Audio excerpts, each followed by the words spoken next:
Hey guys, what's going on? This is the Raging Snail Card Squad out to bring you a deck profile. Today I have something a bit different, a bit more rogue, and that is a Dark Sanctuary Destiny board deck. In light of Halloween, I thought I'd do something a little fun, a little trolly, and yeah, without further ado, let's get into it. We start off with a cat of Ill Omen. Essentially, you flip it face up, and you can search any trap card you want and put it on top of your deck. Very slow, but hey, it can get you Destiny board right on the top of your deck. This deck kind of stalls for game because you want that Destiny board win condition. So we play 3 Marsh Macaroon.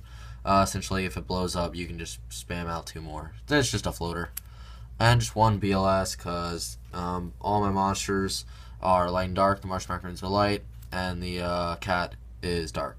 So that does it for monsters. We don't play anything else. Mostly trap heavy, but we do play a decent amount of spells, and starting off with 3 Dark Sanctuary.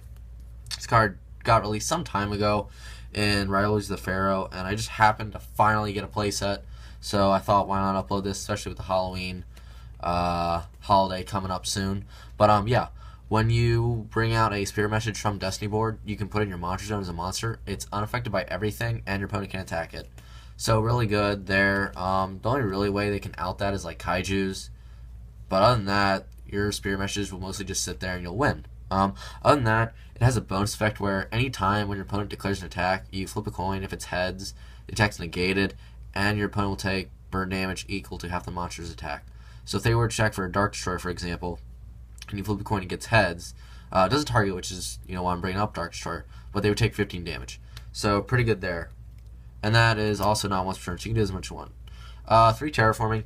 You probably could cut 1 out, because 3 is kind of dead in this. But, yeah, just 3 Terraforming, because you want to see Dark Sanctuary as soon as possible. 3 Cartomize, because you never special summon in this deck. So, drawing is essential, and you can always just set your traps and other spells like Pot of Duality. Just getting you those extra cards, and yeah, you just don't special summon, so they're all good there.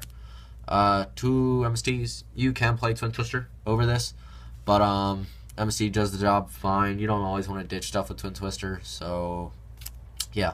And then 1 Dark Hole. You can play Reiki, but Dark Hole's much more sacky because once you have all your Spirit Messages on the field, they'll be unaffected by everything, so Dark Hole won't even touch them.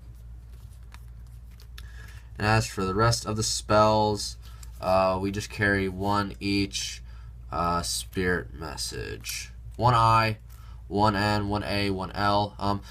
I tried this at 2 of each, but it just really didn't work. You don't want to see these really ever, especially if you have Cartomize in the same hand, because you'll lose them. Because if you set them, they're just dead. And yeah, just playing 1 works. And if they do happen to go to the graveyard, there's ways you can recycle them back in the deck. But yeah, just 1 of each. And then yeah, on traps now, 3 Destiny board. Destiny board, you just activate this to your opponent's end phase, or essentially whenever. But during their end phase, you'll place 1 of the letters in the proper order of spelling the word final, and if that's all done, you'll win the game. 2 Booby Trap E, because your opponent will probably try to blow up Destiny board as fast as possible, so Booby Trap E, just discard a card and set it back. Back to the stalling part, 2 Quakings and 2 Stormings. So yeah, just kind of removal and just stall for game. 2 Dark Bribes. I don't really care if your opponent draws. Since you stall them a lot with this deck, you can hopefully deck them out. And this really is just to negate their Twin Twisters. And then 1 Jar of Beavers. I will be putting more of these. I tried 3. 3 was just too much. And 1 is kind of just too little. So 2 is kind of the perfect number. But this is how you just recycle your letters if they go to the graveyard and you can't recover them. But yeah, put 5 cards back in your deck and then draw 1. And then this is kind of like a tech card, I guess. Nothing's really special here.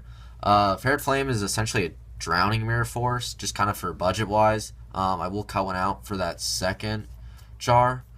But yeah, 3 Ferret Flames for now. This is Drowning Mirror Force, but it's a little different. If your life is really low and you really want to sack your opponent, you activate this, and it'll spin essentially every monster because they have to put monsters back in their deck, so that their monster attacks total will be less than or equal to your life points. So if you just let them push for game, then you activate this the last chance. they'll lose everything, and yeah, so it's just very trolly. But yeah, that's gonna do it. I'll see you guys later. Thanks for watching. This is the Rage Snail signing out.